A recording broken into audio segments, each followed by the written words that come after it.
What thoughts go through a mother's mind when she's about to meet her daughter who was taken from her as an infant 30 years ago? And what would that daughter feel toward the woman who gave her life but was forced to give it up? Today, the reunion of these two women ends the pain of a lifetime and begins the process of becoming whole again. In 1967, Linda Mortimer, 17 years old and unmarried, was sent to a maternity home where she gave birth to a little girl she named Catherine Ann. The baby was taken from Linda against her will, adopted by a loving family, and raised as Jennifer Shapiro, now Jennifer Page. 3 decades have gone by, but time has never diminished Linda's hopes of one day seeing her daughter again. Today, that dream becomes real when Linda reunites with her long-lost baby girl.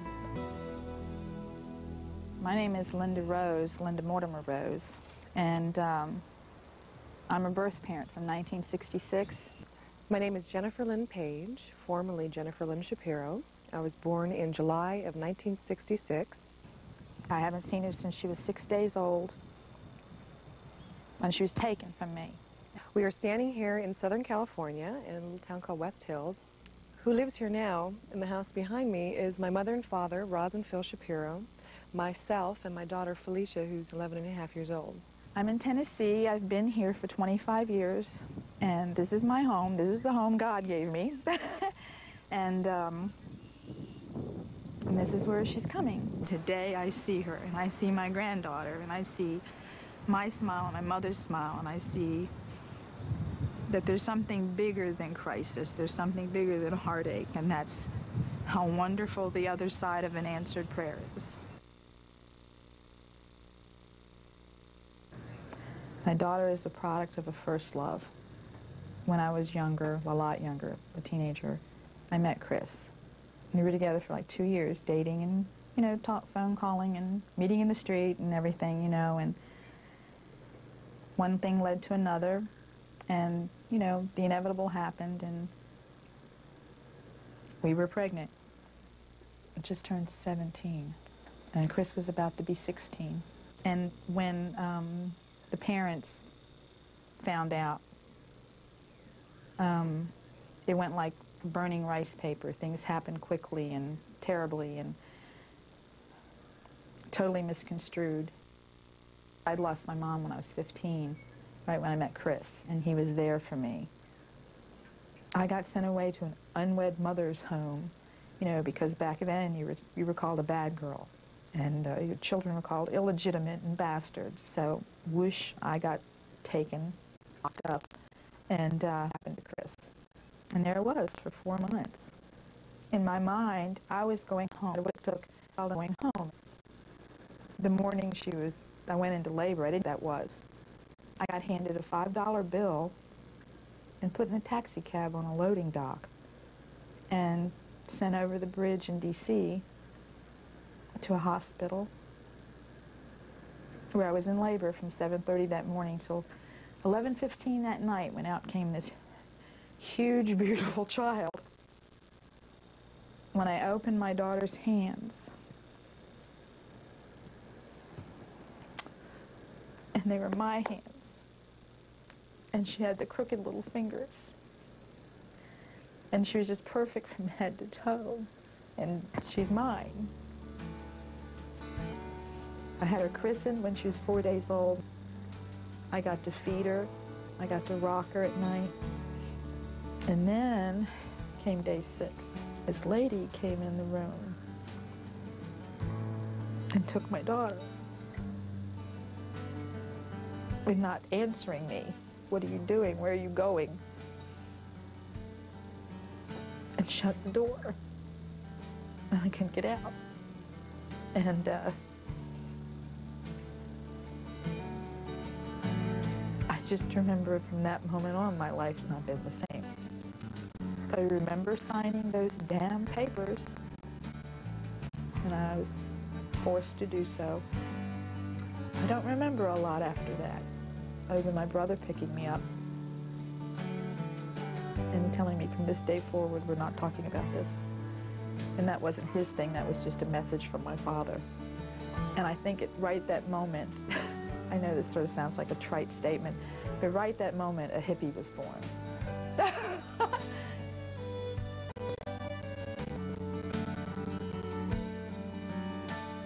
And anyway, I left. I just left home. And crashed and burned through the 60s. It's like walking around in the darkness with a candle inside of yourself going, well, where is my heart? Where is she? You know, is she okay? Is she alive? Is she, God, is she now a princess of a third world nation? You know, is she a senator? Is she a singer? Is she the best little cook in Texas? You know, is she happy? Is she crying tonight? Is she sad? Is she anything? I was counting on wherever she was and whatever family she was in, whoever her parents were, that hopefully for the times, they were good people. My family is very, I say, I can't say ordinary because I find they're extraordinary just because, you know, I love them. So I'm definitely blessed with a family that took me in. I don't even want to say took me in, that adopted me and gave me a life where maybe it would be so different if somebody else adopted me. You're with me on this journey, and you're not being excluded from this journey in any way. And I love you so dearly. Well, we love you too, and I feel quite confident that this is going to work out. It'll be fine. Well, it's always a wonder when I think about who my birth parents are. I think the only thing I thought of at growing up in my mid-adolescence, like from age 10 to about age 13, is I wonder if my mother has green eyes. Through these, and I would send letters to Maryland, just going, if anything ever changes, could you find my daughter? You know, I don't want to intrude, but can I have something? I've always talked about when I'm 18, I'm going to find my birth parents, or then I started going, when I'm 20, I'm going to find my birth parents, and then I went on, when I'm 23, I'm going to find my birth parents. And I believe what stopped me from that was that rejection aspect of it. I thought more negative than positive. Before my birthday last year in October, I called long distance up in Maryland. There was finally this wonderful voice on the other end of the phone, Mr. Waldo. He just said, "Why, Miss Rose, how long has it been since you've contacted this office?" And I said, "Well, I guess 90. "Oh, things have changed since then." Your heart jumps. What do you mean? You know. He said, "Well, we're trying to reunite birth families, you know." And I'm sitting in the living room chair, right? I'm like, I can't believe this. When that voice said that and my heart heard that, it was nothing short of the door of the temple in Israel opening. It was huge.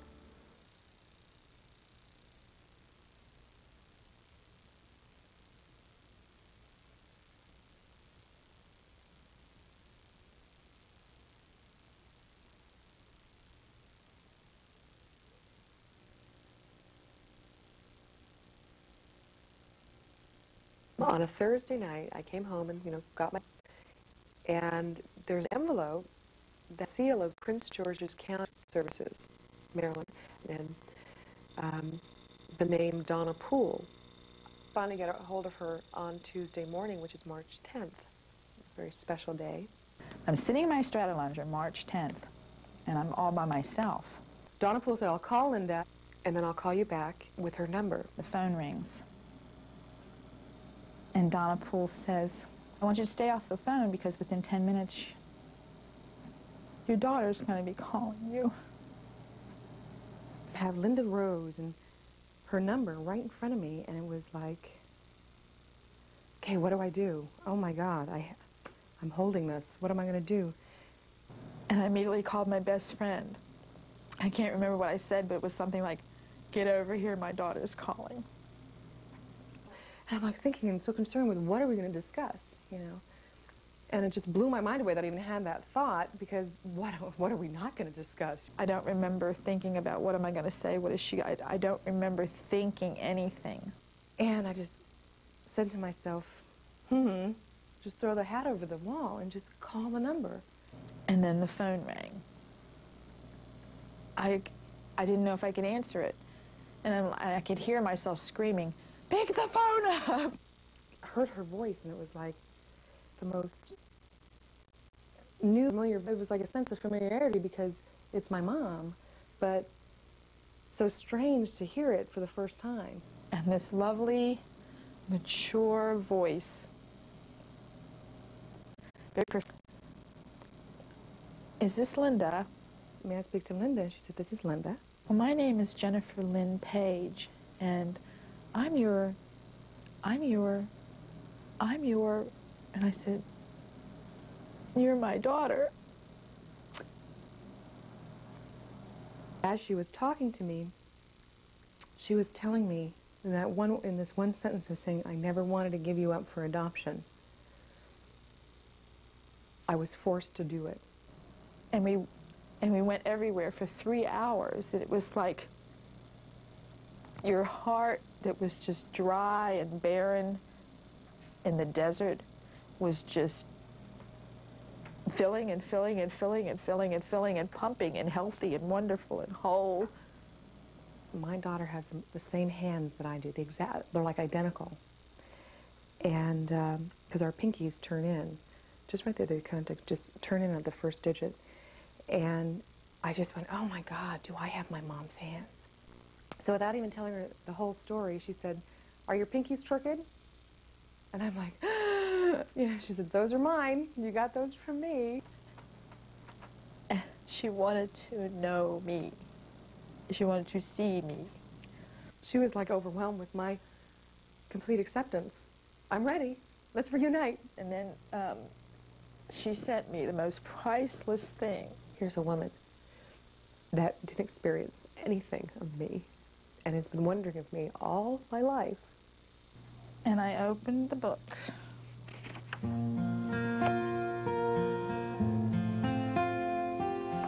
remember saying, there you are.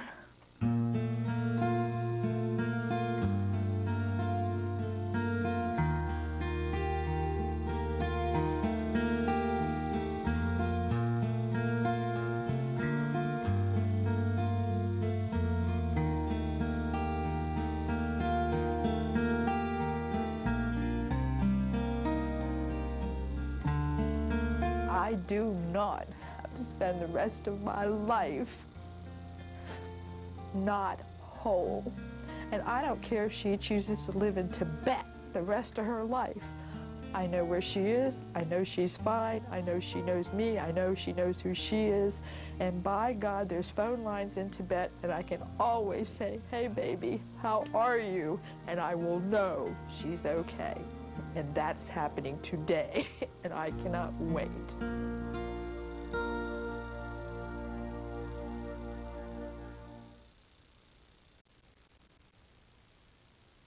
Some sort.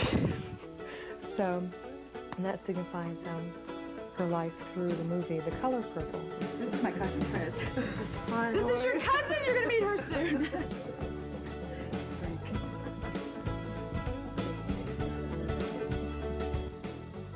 So what do you think about meeting some uncles?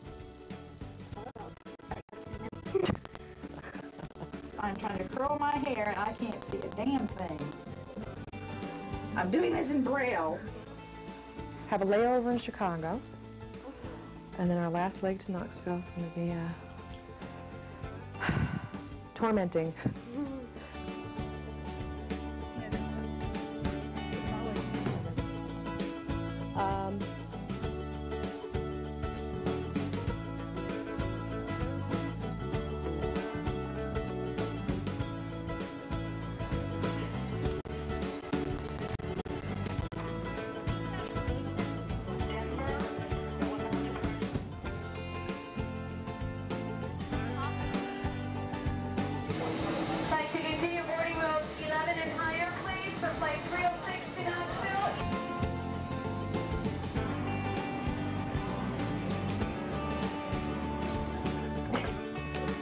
out of here. I guess it's right that Susan's driving. Susan's my oldest, best friend.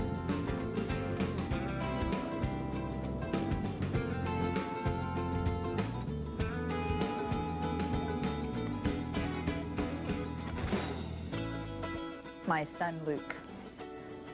He's the one when he hugs me no matter what and says it's going to be okay. It's going to be okay.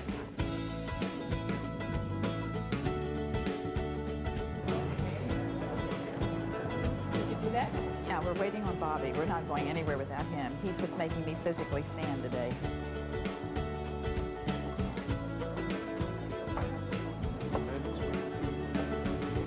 We're really early, aren't we? I got there and then more people showed up, my family and my friends, and all the people that are so a part of me, that are a part of Jennifer. And everybody got their little purple hearts that said Homecoming of the Heart.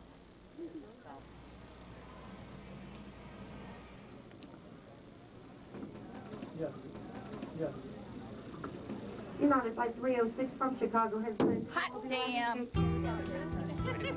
Yeah, he can hold you. Don't let me go.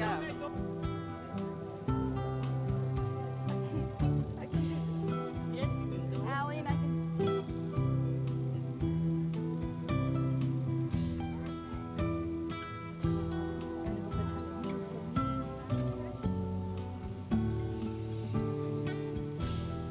Is she close?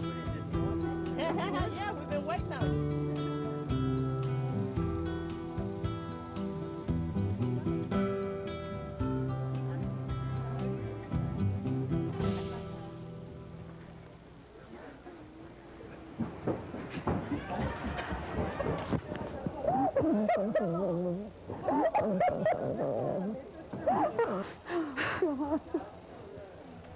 I love you.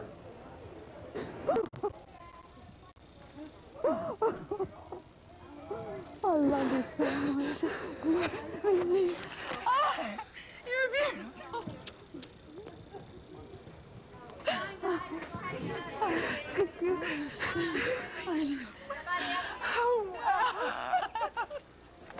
We gotta go. Oh, God, grab the baby!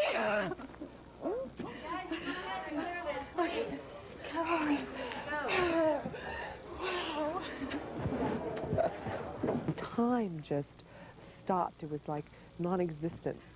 And I looked into her eyes. And I looked just right, and they were my eyes that I was always looking at in the mirror, looking through my tears, looking with the red and green just piercing right at me. Just, those were my eyes. Baby.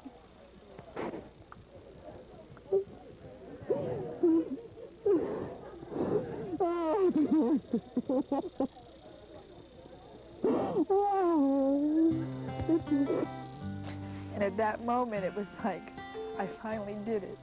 I finally did it. I finally found her.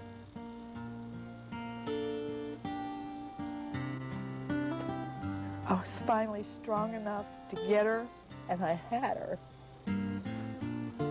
This is my daughter, Jennifer Lynn. And I'm the mom, Linda Everett. And this is the grandbaby. And the big thing, that's us. And we're going to go home now and eat lasagna.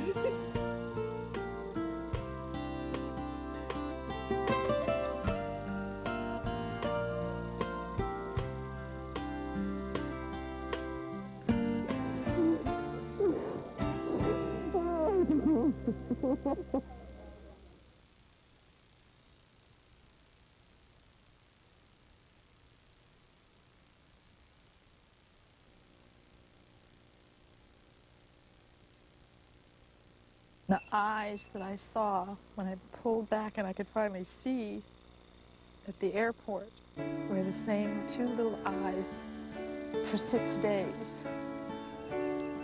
that just looked into my face and just, that bond never stopped. Look at all the connections. Look at all the behaviors. Look at all the characteristics. Look at all the hand movements. Look at my mirror I've been looking into for 31 years, sitting right in front of me now.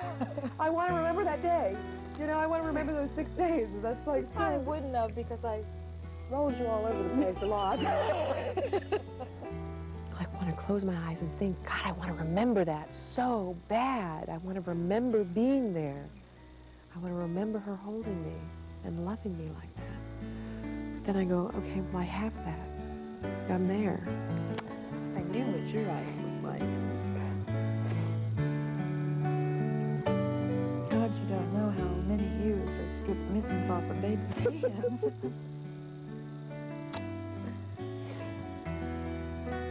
I really, truly can't describe how filled I'm.